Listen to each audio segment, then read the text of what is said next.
Good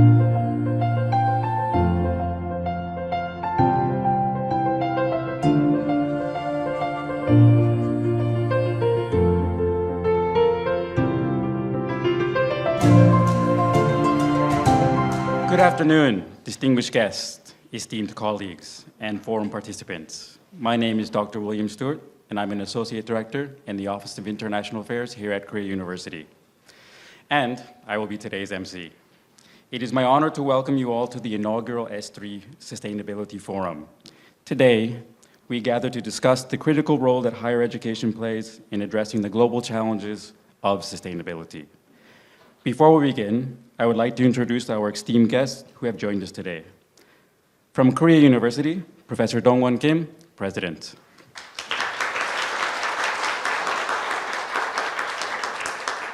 From Fudan University, Professor Chiu Shin, Chairperson of the University Council.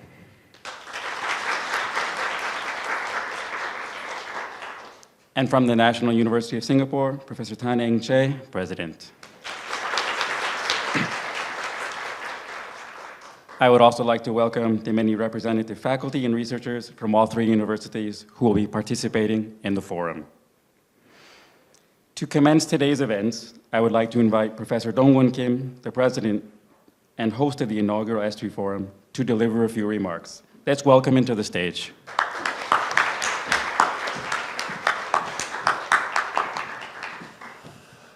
This is a beautiful day, and you brought very wonderful weather today to Korea University campus.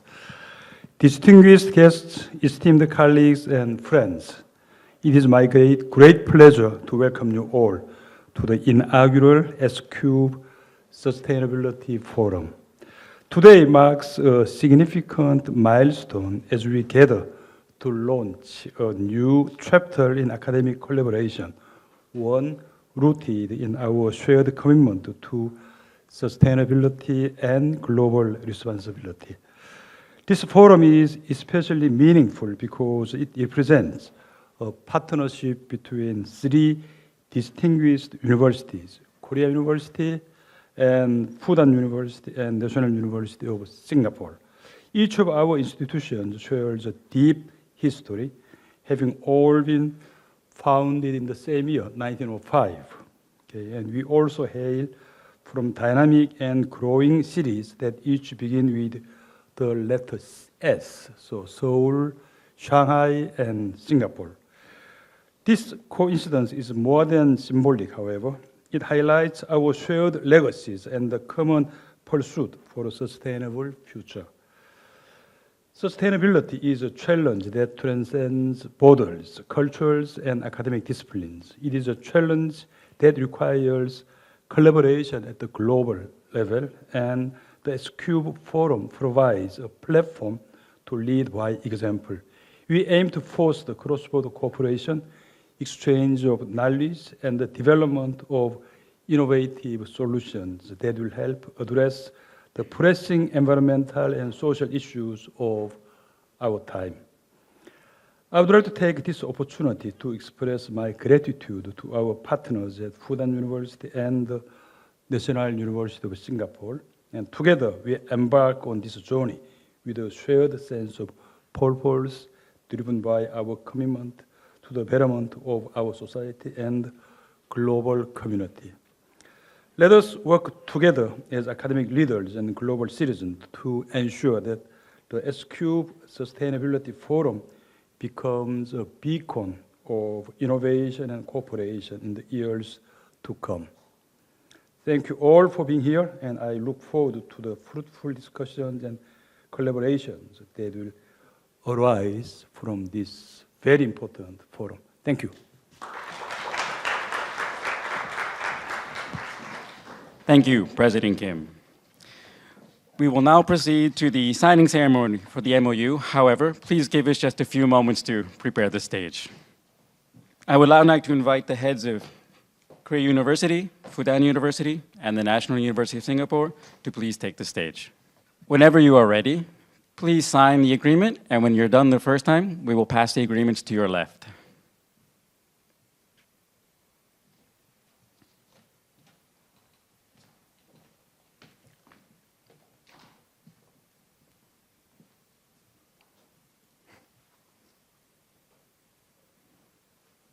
Okay, please pass to your left.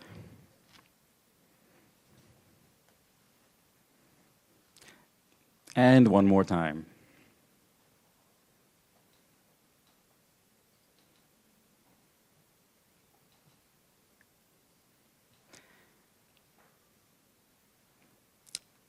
Then pass one more time to the left.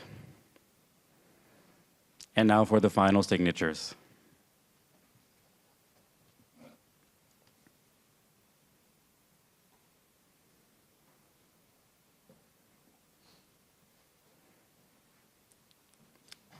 Excellent.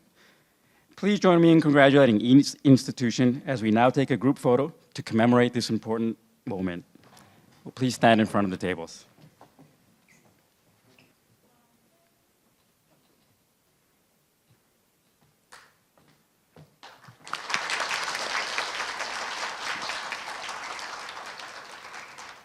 Thank you, everyone. You may now return to your seats as we prepare the stage again to begin the President's Forum. In just a moment, we will now proceed with the President's Forum, which will explore how higher education can be a driving force behind the success of climate initiatives. Each of our distinguished speakers will deliver a 10 to 15-minute presentation, followed by a 5-minute Q&A. The session overall will be a case study of how higher education plays a crucial role in the success of climate initiatives. To begin the forum, I would like to invite Professor Dong-Won Kim, the president of Korea University, to share his case study. Let's welcome him to the stage.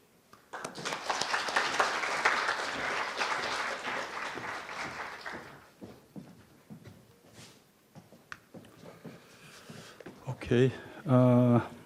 It is my honor to stand before you today as the 2024 S-Cube Sustainability Forum.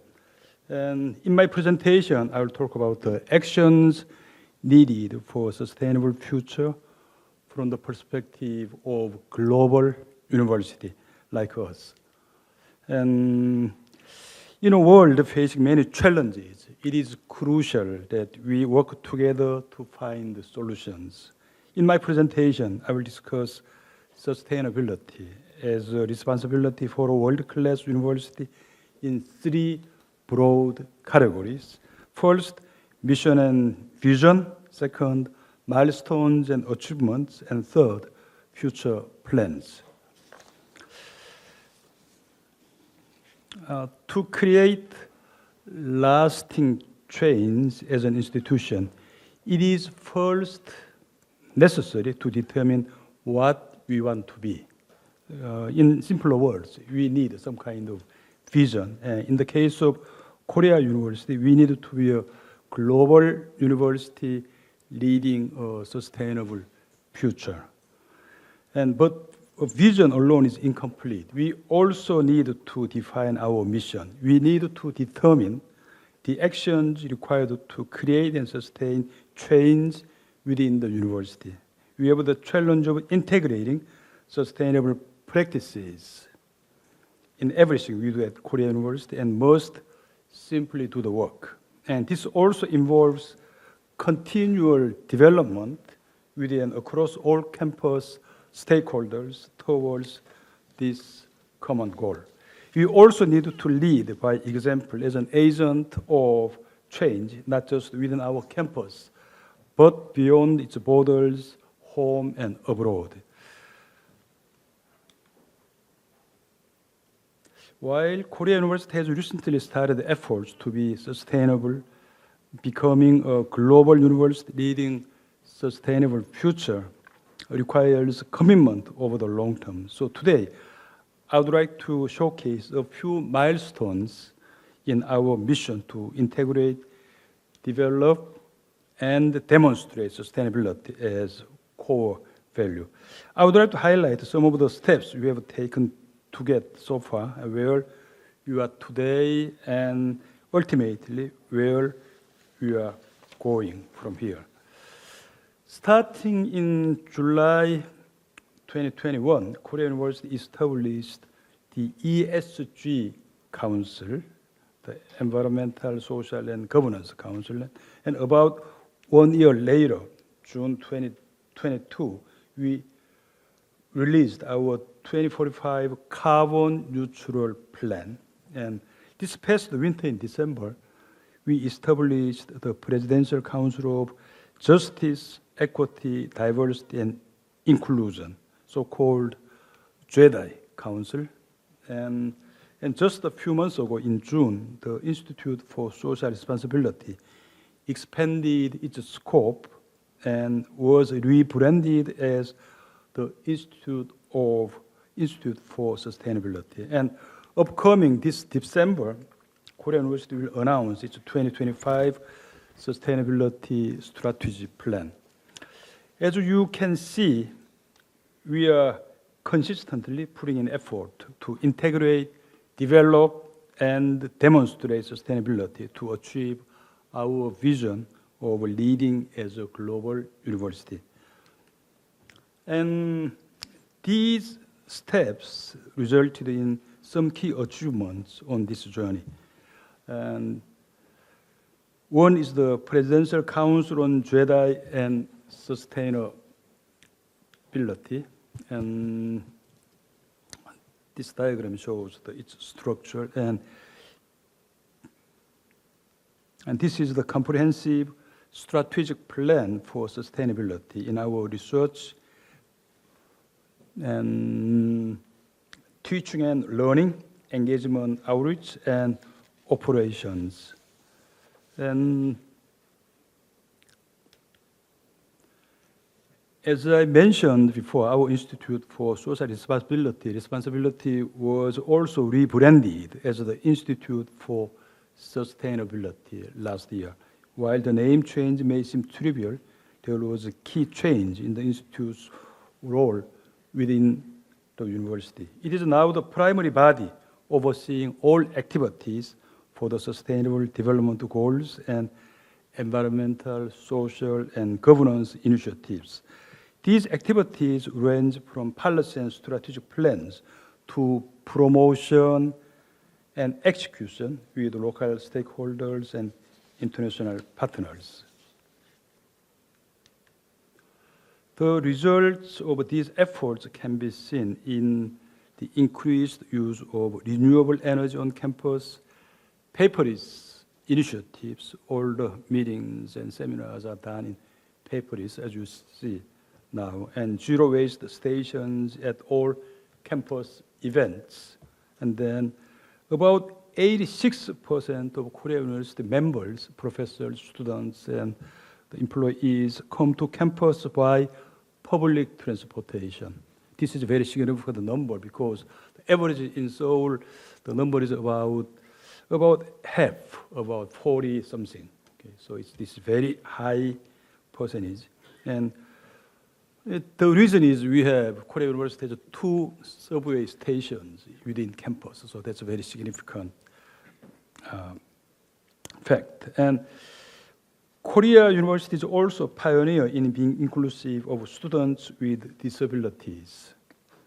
The establishment of a diverse committee and having the first medical center to publish an ESG report. Korea University was the first university in Korea to require human rights and gender equality education, and the materials that created were shared with over 30 universities in Korea. We also created the Change Makers program. Okay, did I show this? These are the paperless initiatives, September 2024, and Bye-Bye Plastic campaign, October 2023.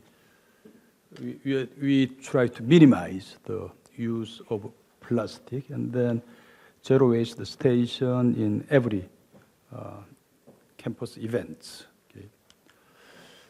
Then the Change Makers program. This program trains students to address local issues here in Seoul, downtown Seoul, local issues, collaborate with communities for sustainable outcomes. This is a really hands-on, real-world experience, and through this program, students have contributed to legislation, tourism accessibility, elder training, and safety improvements, to name just a few. And this is where our steps have led us today, but our work is never finished, and there is still much to be done to achieve our vision. And there is where, okay, then the next, and this is future plan. Even though Korea University is working hard on today's initiatives, Korea University is working equally hard in setting strategic future plans. And there are 3 pillars to our plans over the next 10 years, including net zero carbon emission, nature positivity, and justice, equity, diversity, inclusion, so-called JEDI. Okay? And each pillar has its own goal. And to reduce emissions by 40%, we are planning to transition to more renewable energy by investing in eco-friendly building designs, promoting sustainable transportation, and sustainable waste management methods. For a nature-positive campus, we want to protect the biodiversity of our campus, and we also want to sustainably manage its natural resources through water conservation and campus greening projects. This is a beautiful day, and be sure to look at how beautiful it is as you walk around today and tomorrow in our campus. And for justice, equity, diversity, and inclusion, you are working on ways to increase awareness of human rights and gender equality. We are also developing more support for Korea University members who all come from very diverse backgrounds. Our students now come from over 100 countries, from Africa to North America, Europe, and from all over the place. And this is very crucial as the number of international faculty and students on our campus consistently increases in recent years. Another cutting-edge initiative is what we call the Climate Core. Maybe Fudan University and NUS may be interested in this program. The goal is to foster cross-border collaboration to address climate change through innovative research, inclusive education, and real-world hands-on experience.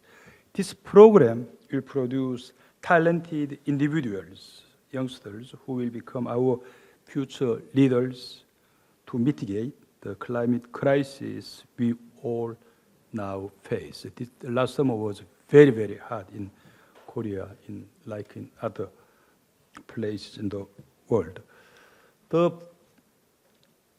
first cohort is scheduled to begin next summer in 2025, our 120th anniversary, and with faculty and student participation from about 30 universities, maybe more, maybe less, but we believe it's about 30 universities across 6 continents, from Sweden until South Africa and New Zealand. And so they will stay 8 days in Seoul, and they will have lectures, group projects, and seminars by researchers, and site visit. Okay, so they will have a real hands-on, real-world experience. Also, they will have very in-depth research seminar. They produce some proposals and so on. That's what we are looking for. So in short, these are just a few steps we have taken to get closer to our vision of becoming a global university leading a sustainable future. Okay. Thank you.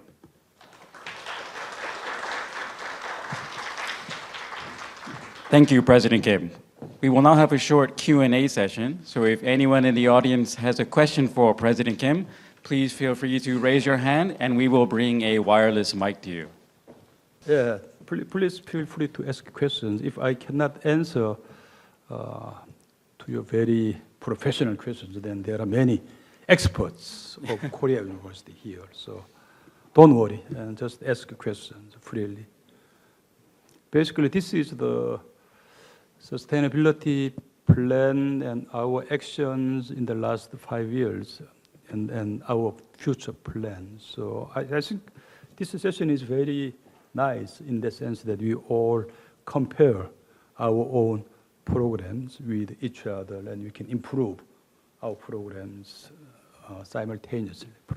President Tan, microphone please. Thank you, President Kim, for giving us a comprehensive overview of what Korea University want to do. I have two parts to my question.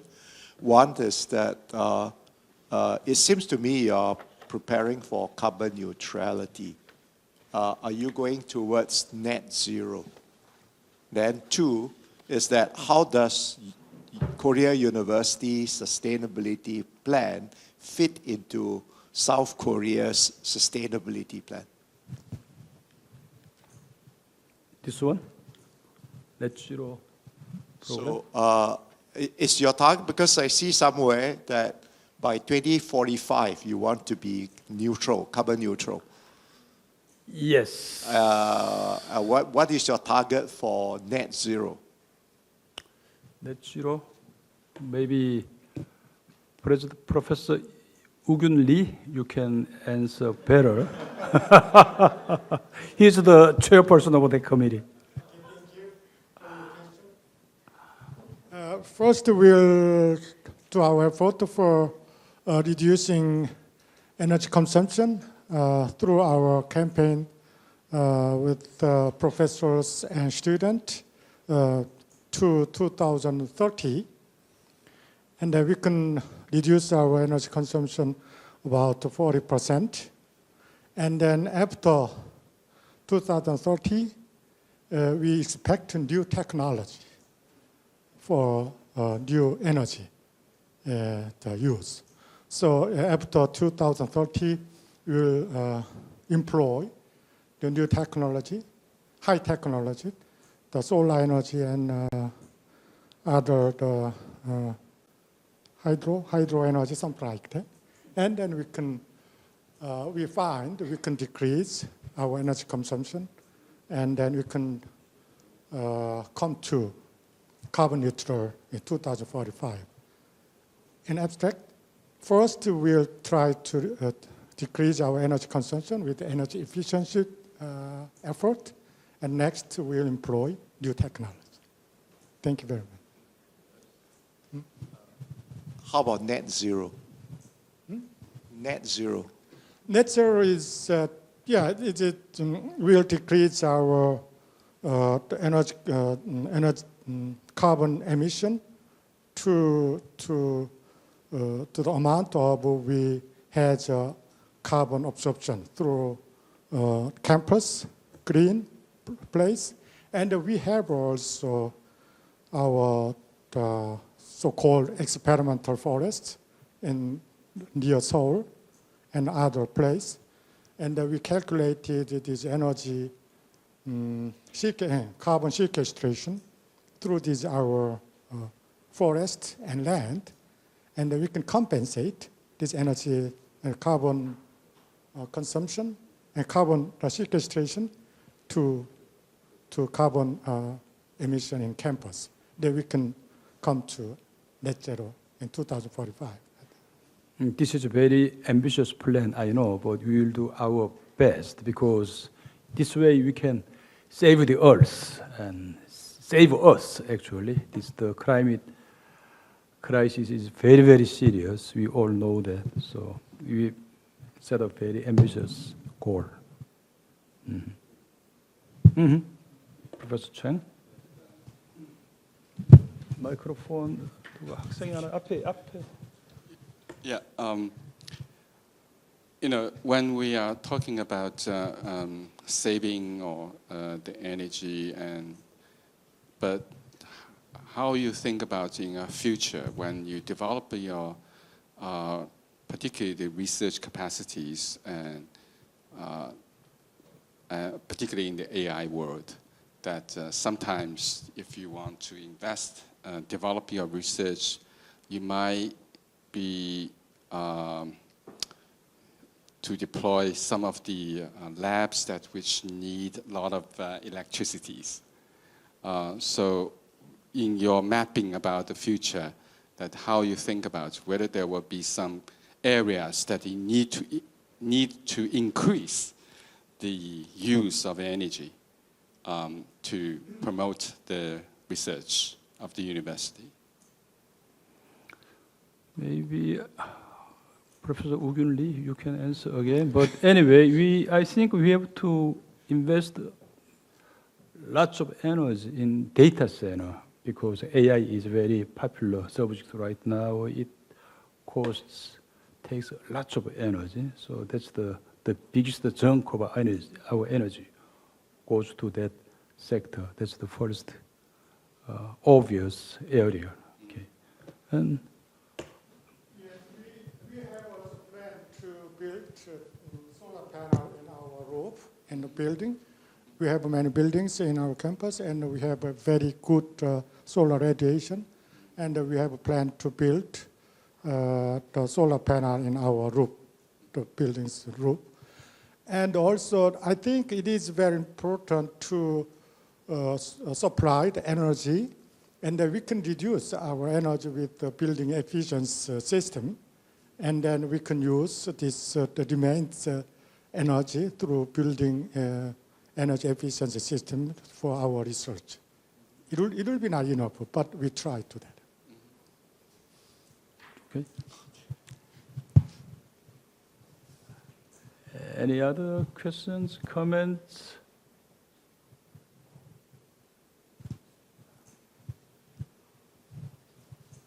Okay.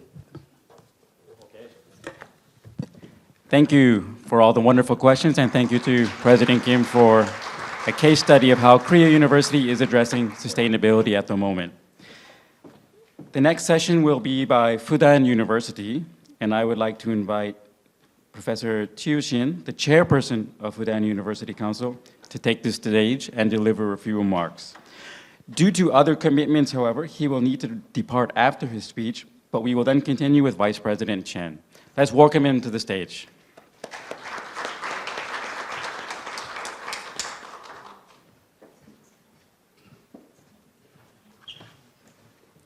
尊敬的金校长、陈校长、各位同事，大家下午好！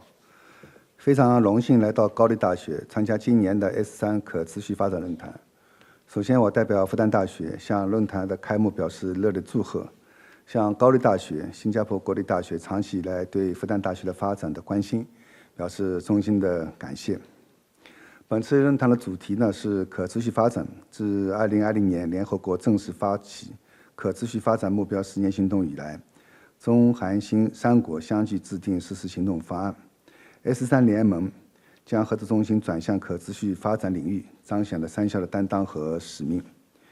近年来，复旦大学围绕联合国可持续发展目标，大力发展生命科学、大气科学、绿色金融、新材料等学科，新设了可持续发展的研究中心、国际灾害风险综合研究计划、国际作业中心等机构平台，积极探索 AI 赋能产业升级，努力拓展国际教育、科技、智库、医疗、青年等各类合作，希望为全球可持续发展和全球治理创新做出更大的贡献。我们愿意继续秉持开放、包容、共赢的合作精神，与高丽大学和新加坡国立大学在资源共享、人才共育、学术共研、知识共创等方面深化合作，一起书写亚洲高校团结友好、互相奔赴、共同发展的新篇章。相信在3校的共同努力下，可持续发展论坛会越办越好， S3联盟的合作会更加坚实。最后，向高丽大学的精心准备和热情接待表示最深的感谢，祝本次论坛圆满成功。在此，我也诚挚邀请在明年5月复旦大学120周年校庆的时候呢，与大家相聚在复旦校园。感谢大家。下面请我的同事陈志敏教授来具体阐述复旦大学在这方面的思考和行动。感谢。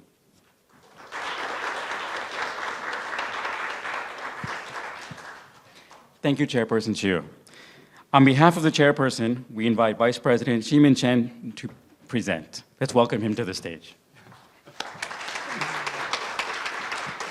Okay, dear presents and colleagues and professors and students at Korean University and NUS and from Fudan University. I'm very glad to be back, and I've been this campus for several times before the pandemic. But this is the first time after pandemic, and very glad to join this S3 forum. I think that Professor Cho-Sing already mentioned that the Fudan is very glad to join the S3 forum and this mechanism, and also our commitment to the sustainable development, research, education, and social engagement. So I would try to summarize, highlight some of the things that at Fudan University we have done in research, in education, and also in our international partnership. Just some of the cases. So please go the next. Should I? Okay, yeah.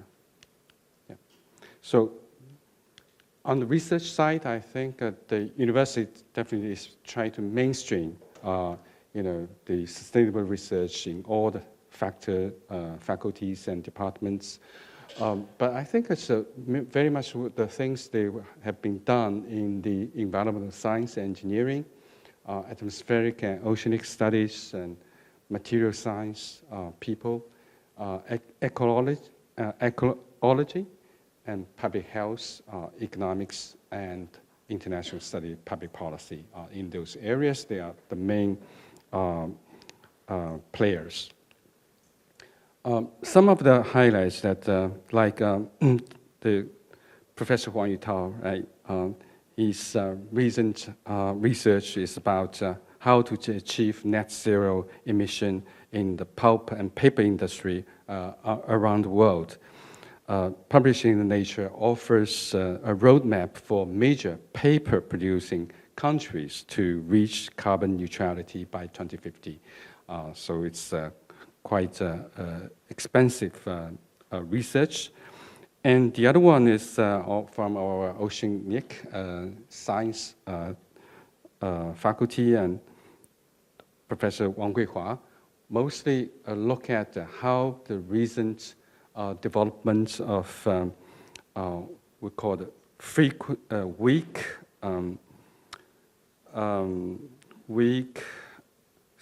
cyclones, right? They are becoming much frequent, but the scientists use the ocean drifter data so they can uncover how the changes would exacerbate extreme weather events. One of the major things, that's why I asked you the question, because we are building, I think, currently the largest university-based intelligent computing capacity. So our scientists have been using this AI, try to develop new research. The first thing they developed is we call it the FUSI Global Weather Forecasting System. The FUSI 1.0 version was developed last year. They already see that this AI system is outperforming this European system, European model, the Europeans Center for Medium-Range Weather Forecasting.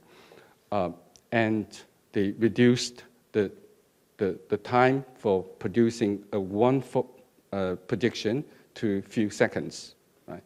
Now they are upgrading to the version 2, which presented at COP28 in Dubai this year. And this could, they add what called a subseasonal prediction, which extend the prediction to 45 days. And they are including other factors like the wind, like the waves, and the sea temperatures, so which could allow that this model could help the shipping and also the shipping insurance industries. And additionally, they are trying to apply to the renewable energy sector because they will predict the speed of the wind and the solar irradiance. Then they could improve the efficiency of the wind and the solar power generation. So I think now they are busy with talking to the industries and to see how this big model could help. I'm also in the university responsible for humanities and social science, but I think that our humanities and social science are also producing nice works, and particularly like Shanghai is now the China's carbon market location, right? So we're working closely with the Shanghai government and the carbon market to develop, better green finance. One of the major achievements from our historians is that this year they published the Atlas of China's Millennium Droughts and Floods with 480 maps, documenting, mapping the droughts and flooding over the last 1,000 years, which is tremendous work. So for the training, I think that the departments and schools are mostly providing climate-related programs at under, master, and graduate levels. But one thing I want to stress is that from this year, we launched a new summer school, 3-week long. It's called International Summer School on Climate Change and its Risks. The summer school is in partnership with the World Meteorological Organization. So we have international leading scholars in the area, and also we welcome international students. This time we have students from 14 countries. So that would be a very good experience. I think we have consolidated this partnership with the World Meteorological Organization, but also with IPCC. So next year we should have a much better, stronger program, and definitely we will also welcome our NUS and the Korean university students to join us. On the other hand, the education is trying to combine with on-site collaborations with research institutes and the business side. So Shanghai is the base of the China's Polar Research Institute. So we are having this partnership and build our own Polar Research Institutes and include our students to be like co-taught by the Polar Research Institute people and our own professors, and with site visits, and they have their ships, ice-breaking ships, is also based in Shanghai. And for international partnership, I think Professor Tang Shu would give more details about this IDR center, about extreme weather and how it has its impacts on the human health. And interestingly, the Fudan University, this year, we launched the first satellite, which we called the Lanchangmegong Future Star, because this is, we already had a collaborative network with universities in the Indochina, right, along the Lanchangmegong River, Laos, Cambodia, and Vietnam, with like a Royal University of Cambodia, National University of Law, and University of Myanmar, and Vietnamese. So based on that, we have this satellite which have 2 monitors. One is for solar, one is for atmospheric situation on the ground. So we will share all these data with these universities around the Lancang-Mekong region, so to strengthen our scientific research on the environment. And our professors also work with UNEP, UNDP to engage, scholars and officials from the South Asia and Africa. This is a workshop we organize with Ethiopia and Sri Lanka. It's more about affordable clean renewable energy. So I think that China has some this kind of a cheap, affordable, sustainable technology to be shared with our colleagues in the Global South. The other professor also is working with the UNEP and to have a comprehensive assess about the global bioeconomy assessment reports. Some of our public policy people, international study people are working with other colleagues to look at how we can better adapt to the climate change in terms of restructuring our governance at home, or how we can develop, international collaborations through negotiations and regime building to ensure we can better adapt and mitigate the climate change. Lastly, I want to stress is that our Professor Wu Libo, a lady, a professor who is also an IPCC lead author, she is developing this AI-empowered global climate change mitigation policy dataset. It would document about 70,000 relevant regulations or instruments from international organizations, national governments, subnational governments.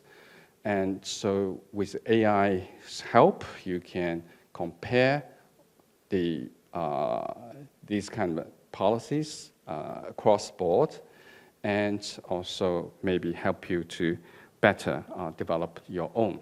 So I think that officially she will launch it later this year. So that's what I want to share and to add, and very happy to accept some of the questions if I can answer. I'm a political scientist. Thank you, Vice President Chen. So like before, if anybody has any questions, just please raise your hand and we will bring a microphone to you. Don't be shy. President Kim. We have Thank you.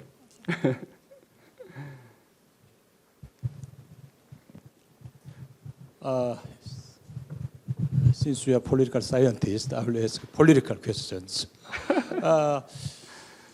The climate crisis, does it really influence the regional conflicts? Mm-hmm. Maybe North-South conflicts, or Russia, Ukraine, or Mm-hmm. Israel? There are many regional conflicts now going on. Whether it worsens those conflicts, or is there any impacts at all? Yeah, that's what I think the additional argument that we need a better, solutions to deal with this climate change, right? Climate change definitely causing problems, particularly regarding water resource, sharing and cross-country rivers, these problems.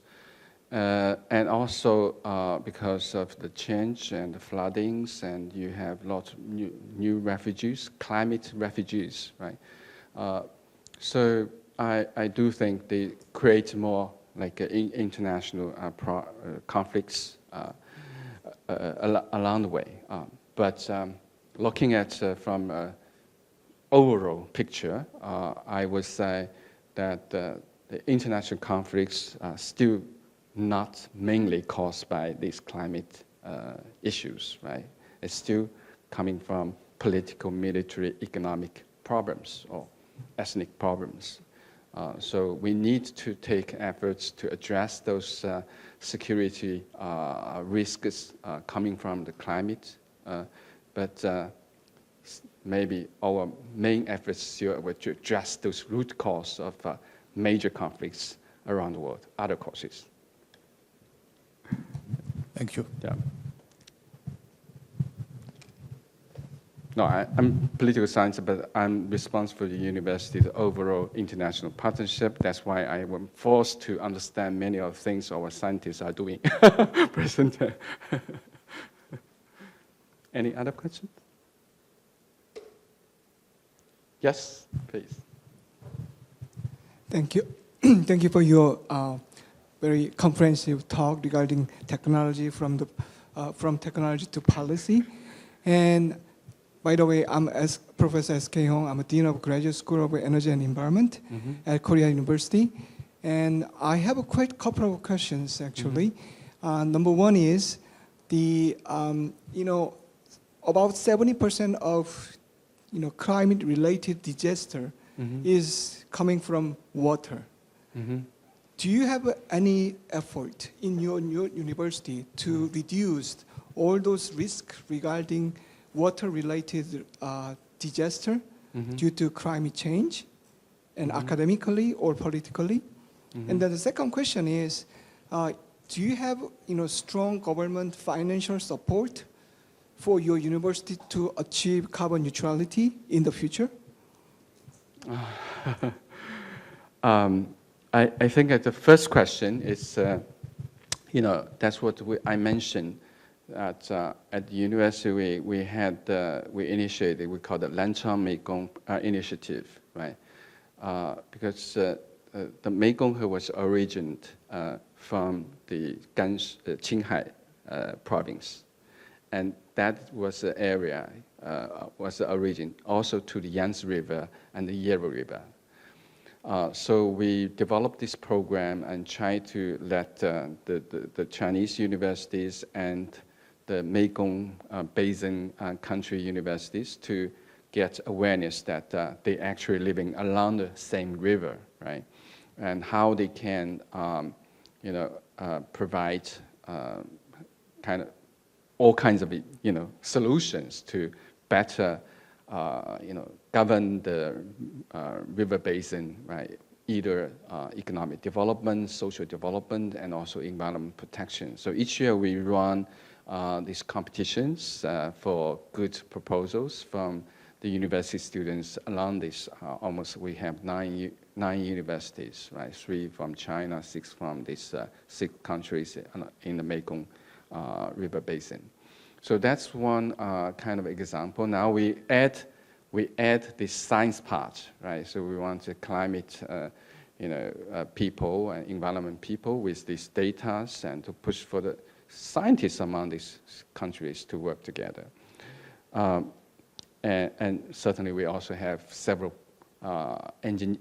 scientists and also political scientists working on this water cross-country river issues from environmental engineering or from the political science. Yes, there are these programs there. But for the second question, I think at the moment, I was very impressed by President Kim, right? That at the university level, you have a very comprehensive agenda. But my feeling is that at my university, that's what I question, because we are adding so many computing capacities, and that costs a lot of electricity, right? So yes, that's the thing that we need to think about. So whether within the university, usually the university, they are not thinking as a major source of energy consumption. But now with all this hard science, going on, that they are also becoming a major user of electricity energy, right? So I do feel that we should think about this issue and how we can, through this platform, and learn from each other. So thank you very much.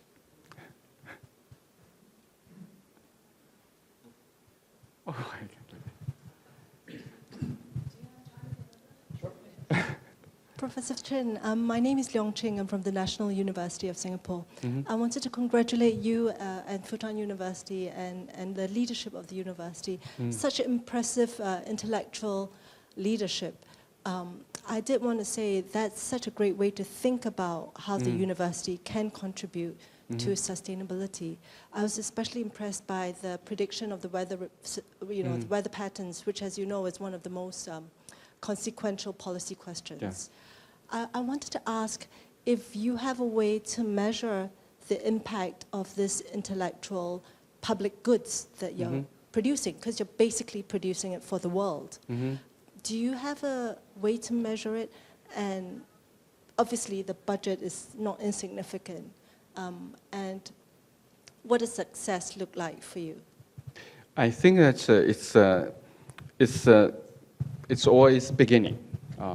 Because what we are at the university under our leadership of the president and also our chairperson is that we need to do more, right?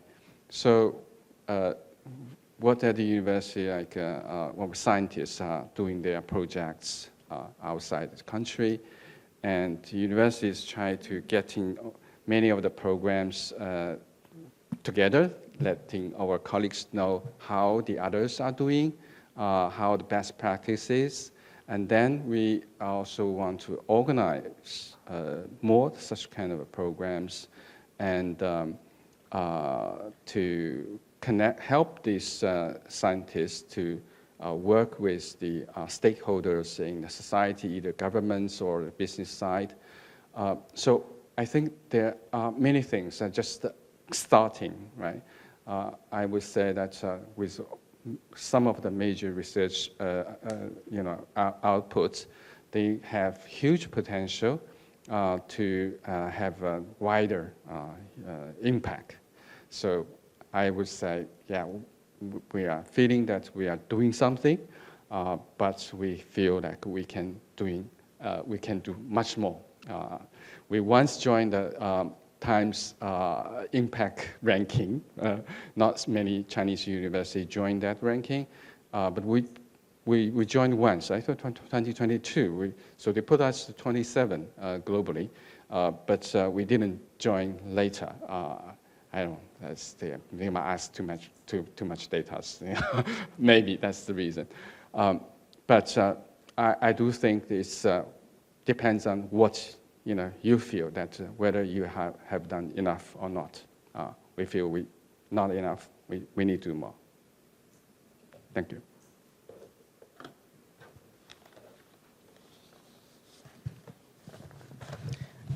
If there are no more further questions, I'd like to give a thanks to Vice President Chen. Thank you. Thank you very much.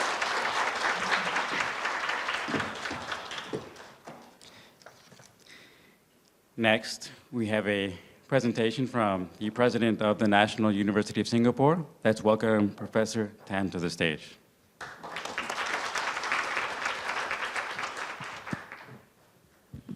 Well, good afternoon. Actually, when I look at my watch, it's 3:30, and the session is supposed to end by 4:30. So actually, I have 1 hour.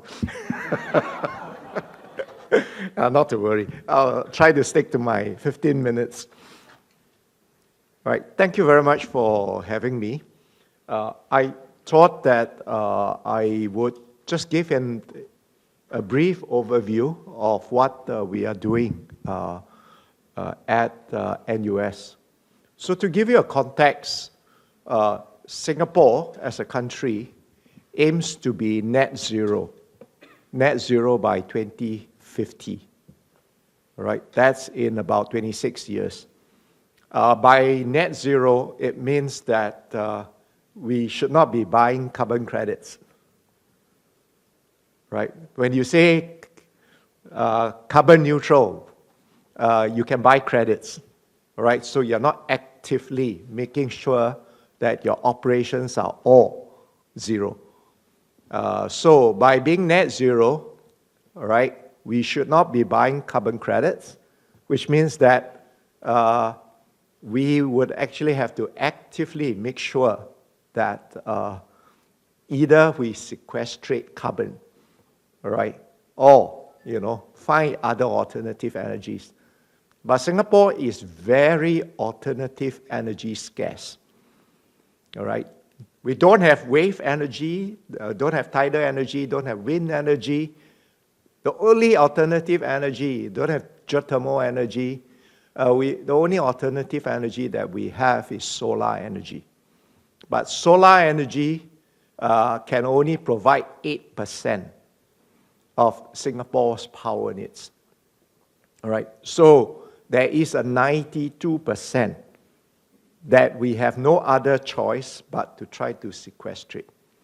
All right, so that's to give you the context. And because we are a university in Singapore, all right, so as a university, we certainly hope to be net zero before 2050, right? We put in a few aspects. The first aspect is that it is a whole of the university approach.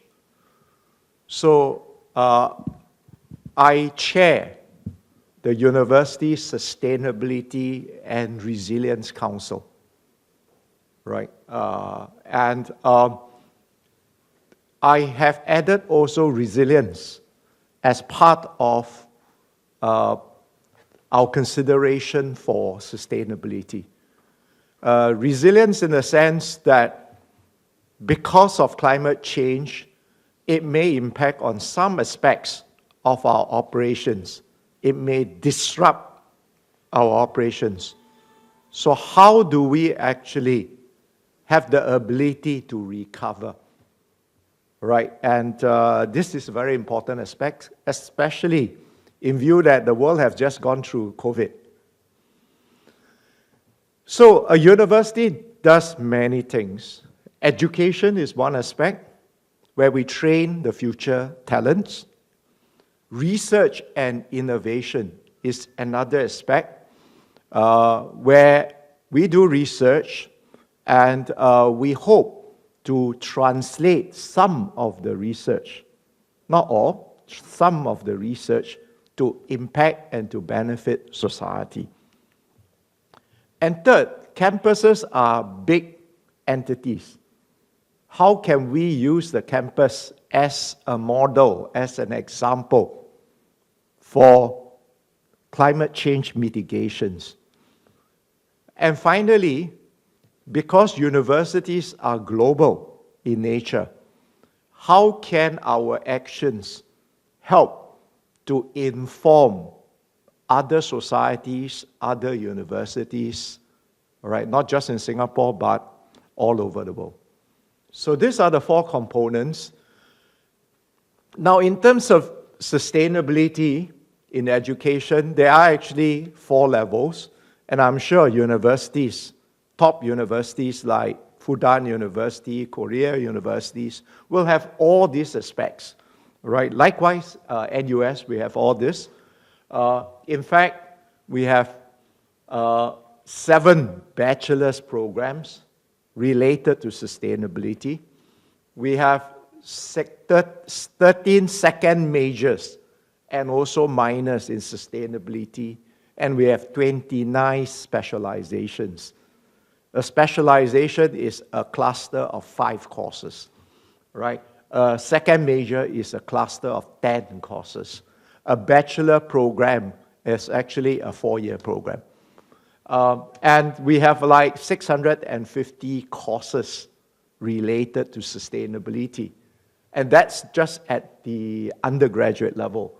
We have 14 master's programs, 11 graduate certificates, short courses, and also executive education courses, right? So our student base is not just undergraduates, it includes postgraduates as well as mid-career workers whose job or who needs to repivot into green jobs.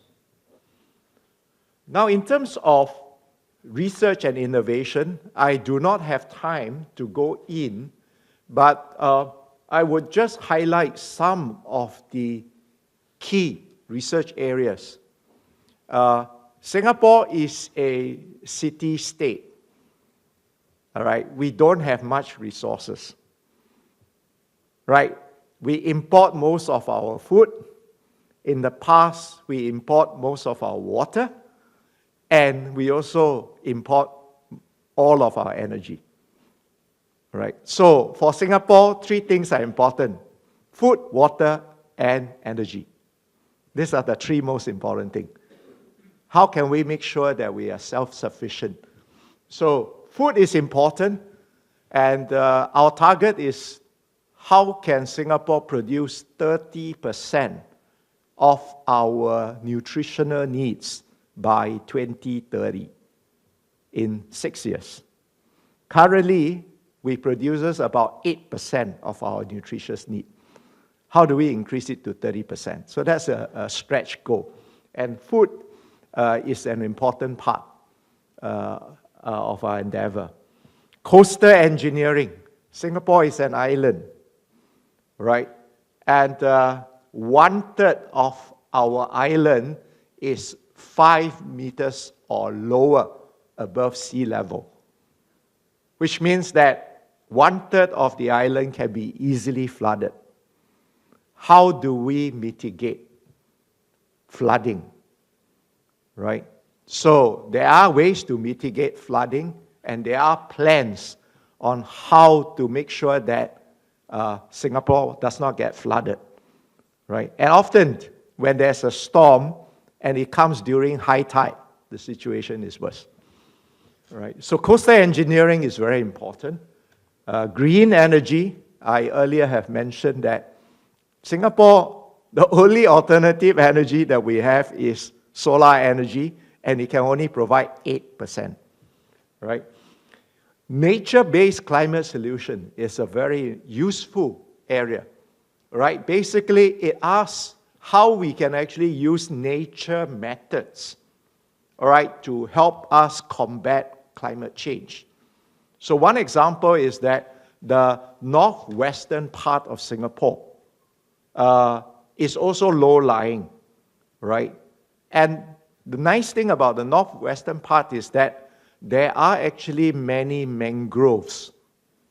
And mangroves are actually very effective to actually mitigate against floods and also the erosion of soil during a flood. So mangroves are actually one nature's mitigation against water rise. So that is an example of a nature-based solution. And the other one, which I would actually, and Yuan Chao is here, all right? Singapore is a city, right? It's a city like Seoul, like Shanghai. How do we actually make cities sustainable, right? This is a very important aspect. And given the fact that currently more than half of the world's population live in cities, and by 2050, more than 75% will live in cities. This is all more important, how to make cities sustainable, right? Water. Water is actually important for our survival. I'm sure Chin, in her talk tomorrow, will tell you the Singapore's water story, because Singapore right now is self-sufficient in water. We have the technology to actually, create our own water. Right? In the past, we import 80% from Malaysia, which is the country north to Singapore. Now, we actually have the ability to produce 100% of the water. Right? And amongst this is that Singapore, even though it is a small place, Singapore has 17 reservoirs. There could be a creation of an 18th reservoir to prevent the flooding at the south eastern side of Singapore, right? And the reservoirs actually provides about 20% of our water needs. And the amazing thing is that we want to capture every drop of rain that falls on Singapore. Currently, we capture 70%. The target is to capture 100% of rain that falls in Singapore. Chin can tell you more of the story. She's an expert on water. One important aspect of the campus is how we can use the campus as a platform for collaboration, right? So we call our campus a living lab, right? So a laboratory in the university sense is that these are places that professors do their research, particularly professors in science and engineering. But the campus itself is actually a big laboratory if you can find the right partners, whether academic or even industry partners. So we actually open up our campus as a testing ground, as a test bed to collaborate with companies and or universities to try to build innovative solutions on campus.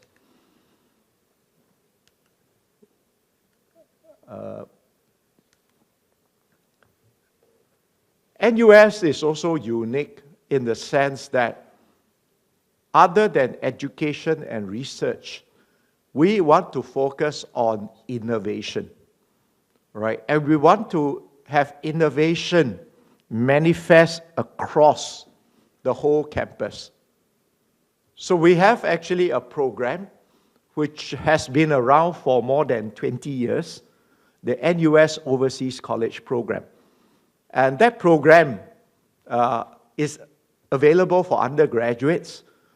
It involves attaching them in a startup ecosystem for 1 full year, or at least 6 months, where they work in the startup, right? And currently, we have more than 20 locations around the world. In North America, our students go to Silicon Valley, to New York City, to Toronto, to Chicago.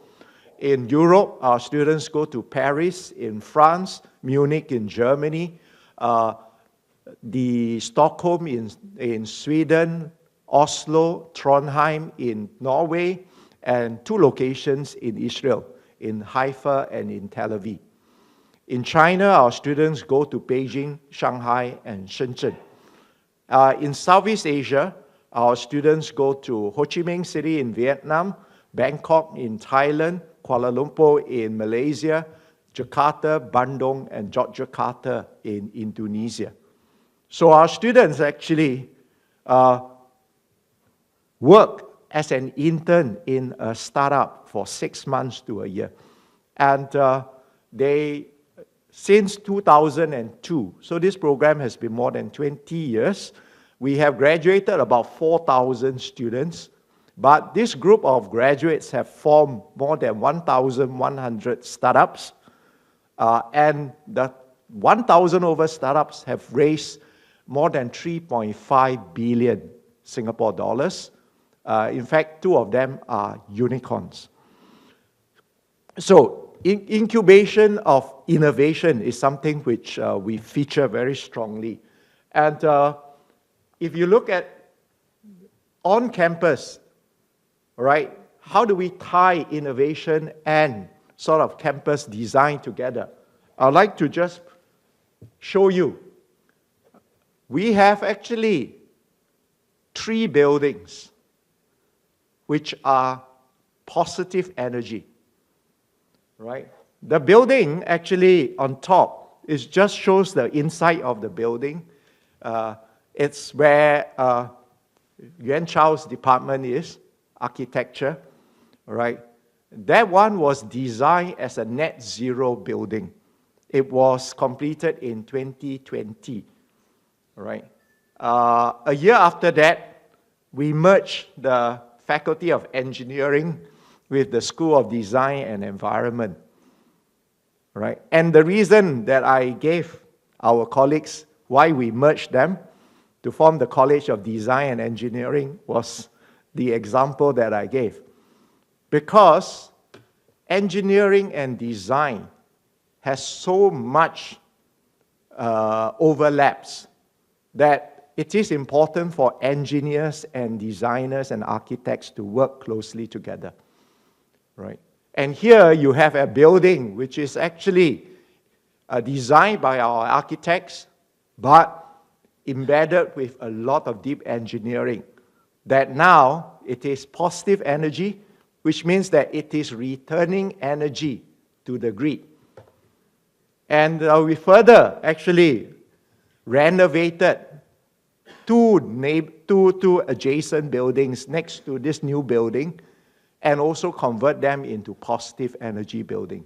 So these 3 buildings is a showcase that it is possible to have net positive energy, all right, that actually contributes towards net zero. I don't have time to talk about U-Town, but U-Town, which is part of our new campus, is where we are talking about how do we actually go to zero waste, right? Right now, we are about 1/3 the journey there, but we are quite confident that by 2030, it will be zero waste. Now, in terms of thought leadership, how are we doing that? We first see the need to engage, first and foremost, the university community, so that our university community will be the best ambassadors to the outside world and to the immediate outside world.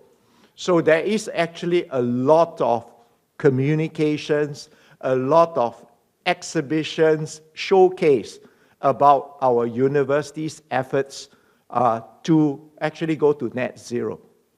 And there are also lots of other efforts that we took to ensure that we have our partners, local and overseas partners, to tell to the community as well as the Singapore society about our efforts.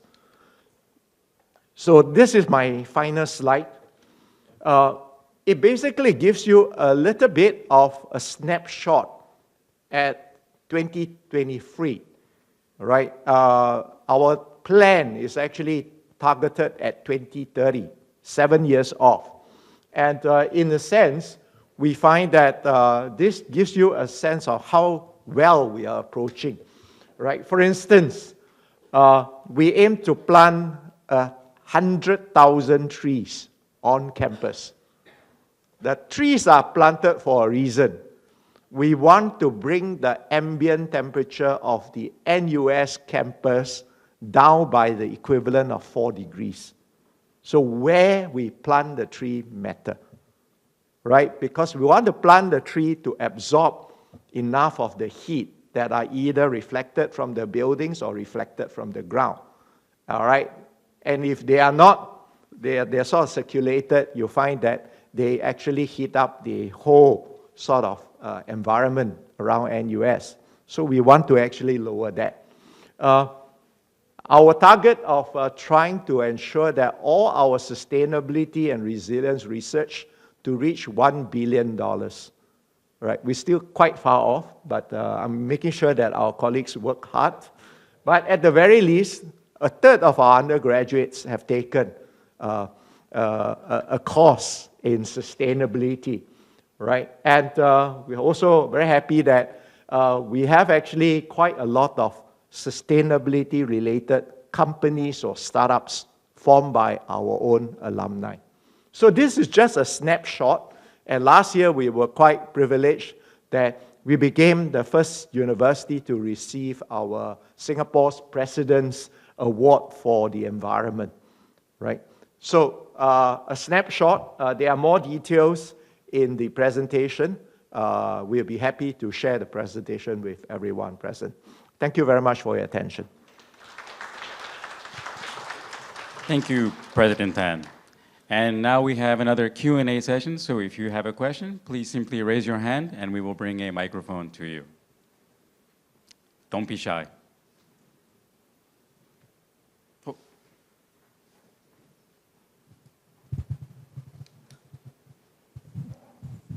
Thank you for your presentation. The numbers are very impressive. We try to make something like this. In the previous pages, you mentioned the 9 research issues. I'm just curious, among them, there's something like nature-based climate solution. I'm just curious what it is. So nature-based. I gave the example that nature has its own way to mitigate climate change. All right. So it need not be that everything has to come from engineering equipments or mitigations. All right. Sometimes we can try to follow nature.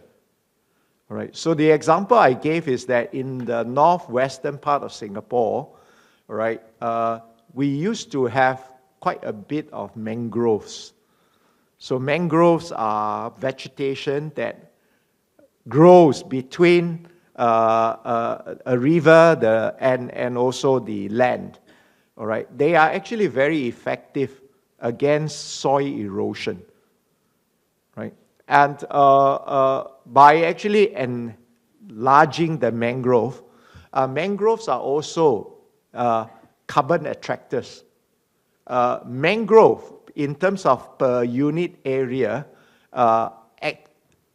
attracts or contains 10 times more carbon than, say, a forest. Right. So you find that it does a wonderful thing, and so we try to see, in some cases where the flooding is not so sudden, not so sort of abrupt, can we actually plant mangroves as a way to mitigate flooding, change in water level? So that's one example of this. One other thing that they do is with regards to carbon finance. Right? For carbon finance, we need to know where are the carbon sinks and how can we actually have a better understanding of how the carbon sink works. And in Southeast Asia, actually, one of the biggest carbon sink is in Borneo Island. Borneo is the world's 4th largest island. The other places are like the Congo, all right, the Amazon. These are all huge carbon sinks. But Borneo Island is itself a huge one. So if you want to actually use Borneo Island as a basis for carbon credits, then you need to back it up with a lot of science to be able to understand how carbon are captured. So these are some examples. Mary Harder at Fudan University. When you were started your journey to stimulate greater sustainability at NUS, I noticed that the council covers so many areas. So you have education, for example, campus, research, outreach. It's many different areas. So to stimulate it, did you start by saying here are some extra targets and extra money for each category? Because it takes so much time and investment. Or did you simply say, in your normal everyday work in all the departments, we now expect everybody to do more sustainability and then make them more aware? Which kind of starting point did you have, please? Various types of starting points. In terms of education, the basis is really jobs, right? We know that actually green jobs are fast becoming actually an important aspect of the economy. And as Singapore economy tries to transit to a more sustainable one, there's a need for green jobs in many, many different aspects. So jobs is the one that actually creates that push for study into sustainability. For research, it's funding. It's funding. And like I mentioned, you'll find that we are very much driven by what Singapore needs. Singapore is an island. We are urban environment. We want to make our urban environment more sustainable. Singapore can get flooded easily, so we need, flood mitigation. Singapore don't have enough water, so we have to do our water research. Singapore don't have enough energy, so that's why we set up a Center for Hydrogen Innovation, and Yan-Ning will share more about hydrogen innovation. So a lot of it is because these are problems and challenges that Singapore has, and Singapore's government puts the money behind the challenges, and that drives our researchers, because our researchers are all driven by money. On our university side, we are also putting our resources, right? So we are building a new building for sustainability and resilience. That's going to cost us about 200 million Singapore dollars. We are going to build a new building on agri-tech and food technology. That is going to cost us 150 million. So that either we try to raise money by begging or try to make money to build these buildings. So the buildings we have to find, right? And funding for research usually comes from the government. Sorry, a quick follow-up question. So you don't have much renewable energy. You're already going to do the most for the sun. But if you're running a lot of energy for cooling, then a heat pump will work much more efficiently if you can exhaust the fumes into a cooler area, so you could go underground. So if you just have a place for your heat pumps to exit underground, even if there's flooding and it's wet, I think it could contribute quite a bit. I just wondered if you have looked into that at all. That has been tested. Okay. That has been tested. So if you go to our Marina Bay area, right, the gardens by the, what's the name of the park?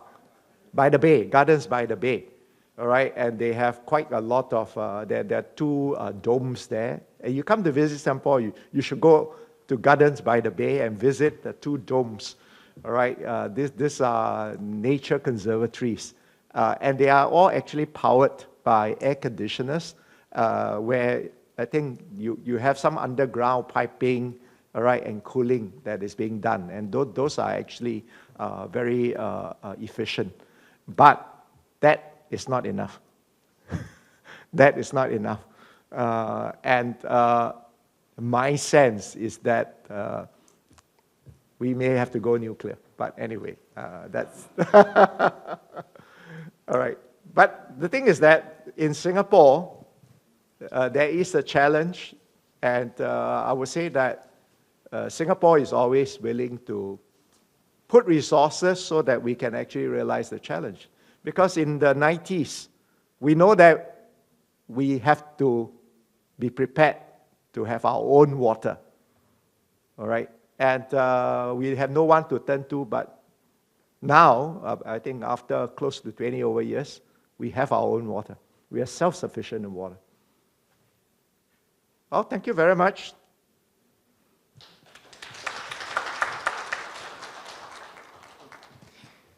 If you're willing, we have one more question, President Tan. Sorry, I was a bit late. Thank you very much for your presentation. Welcome to Korea. I met you in Budapest, by the way. There's one meeting. And so we had a brief talk. I was very impressed by your presentation, particularly about water issues, because I'm interested in water. And tomorrow I'll be one of the moderators looking at the water issues. And Singapore, I know that you are very concerned about water security. And if I know, maybe correct me if I'm wrong, you got 4 taps. So that means what you said is 100% your self-sufficiency means you now only 3 taps. That means no water from Malaysia. So I'm just wondering about the current situation. The other question is about one of the taps is about the new water, the wastewater recycle. Yeah. And also that's also is always accompanying the question about the social acceptability. I'm just wondering how the people there receive that the wastewater recycling as part of their new water. Thank you. Initially, it was a challenge. So you spoke about the 4 taps. There is the rainfall, the natural rainfall. That's one of the taps. There is the treatment of wastewater, all right? Or in the Singapore context, we call it new water, all right? That's the important tap. It produces 40%. And then there is the desalination, all right, that produces right now about 30% of the water supply. So for the example of, say, the new water, what is this new water? It's our toilet water. So in Singapore, if you look at Singapore, we have flats, right? And we have a very good sewerage system, right? And underneath Singapore, there are 2 deep tunnels that collects all the wastewater to go to a wastewater treatment station. And how do we treat that? The process is actually very simple.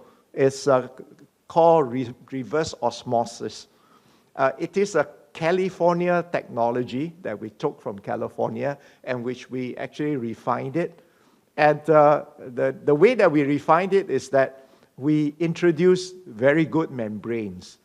That's why if you look at research, Singapore, NUS and NTU, we are number 1 and number 2 in membrane research. All right? So you force the wastewater through the membrane, it traps all the solid particles, all right, the waste. And then all the other waste, the microbial waste, they use ultraviolet to kill them. So what you get is actually ultra pure water. Now, initially, when we tell people that this is clean water from wastewater, people are very uneasy, right? Our semiconductor industry uses a lot of ultra pure water, so a lot of it actually goes to the wafer fab, right? And when we started it, you see that we have bottles of new water, and our ministers will say that, hey, come, let's drink new water, to show people that it's safe to drink, right? And so after a while, people sort of get used to that, okay, that water is safe. But in practice, they don't actually pipe new water right into the homes. They actually put the new water back into the reservoir to dirty it. And people are more comfortable drinking water from the reservoir, right? So it takes a little bit of behavioral change, but it's something that can be overcome. I'm sure Chin will tell you more about all this water story. Excellent. Thank you. Thank you, President Tan.